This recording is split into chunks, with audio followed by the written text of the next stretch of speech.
నిన్న జరిగిన captaincy contender task లో భరణి సేఫ్ గా ఆడారని ఎంతమంది నాతో ఏకీభవిస్తారు? డెఫినెట్లీ భరణికి టైం ఉంది. తను తన కోసం ఆడిన దివ్య వైపుకి వెళ్ళిపోయి ఉండాల్సింది. ఆర్ఎల్స్ తనుజ వైపుకైనా వెళ్ళిపోయి అన్ఫెయిర్ గా నెల్లి దివ్య చేత తర్వాత చివాట్లన్నా ఏదైనా సరే అనిపించుకోవాల్సింది. కానీ తను స్టాండ్ అలా ఉండిపోయి ఎటువైపు స్టాండ్ తీసుకోకుండా సేఫ్ గా ఆడటం అన్నది భరణి చేసిన మిస్టేక్. అదే విషయం ప్రోమో 4 లో కనిపిస్తుంది. సేఫ్ ఆడావు, ఎందుకు అలా చేసావు అన్నప్పుడు అసలు నేను ఆడానా అని క్వశ్చన్ చేస్తున్నాడు. 200% నువ్వు సేఫ్ ఆడావని నాగ్ సార్ చెప్పినప్పుడు నువ్వు స్టాండ్ తీసుకోలేదు అండ్ వెళ్దాం అనుకునే లోపల సాంగ్ అయిపోయిందని చెప్తున్నాడు.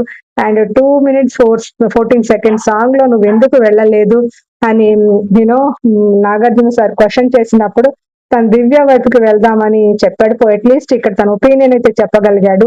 అసలు నేను ఎవరి వైపుకి వెళ్ళాలో అన్న విషయం బయట పెట్టకపోతే ఇప్పుడు ఉండదు. బట్ అట్లీస్ట్ దివ్య వైపుకి వెళ్దాం అనుకున్నాడు అన్న విషయం అయితే బయట పెట్టాడు. కాబట్టి ఇప్పుడు గేమ్ లో రేపొద్దున తనుజకి మంచి పాయింట్ అయితే దొరికింది. So Tharani like not Tharani like Bharani తనకి సపోర్ట్ చేయలేదు అన్న విషయం అయితే ఆమెకి బయటపడుతుంది.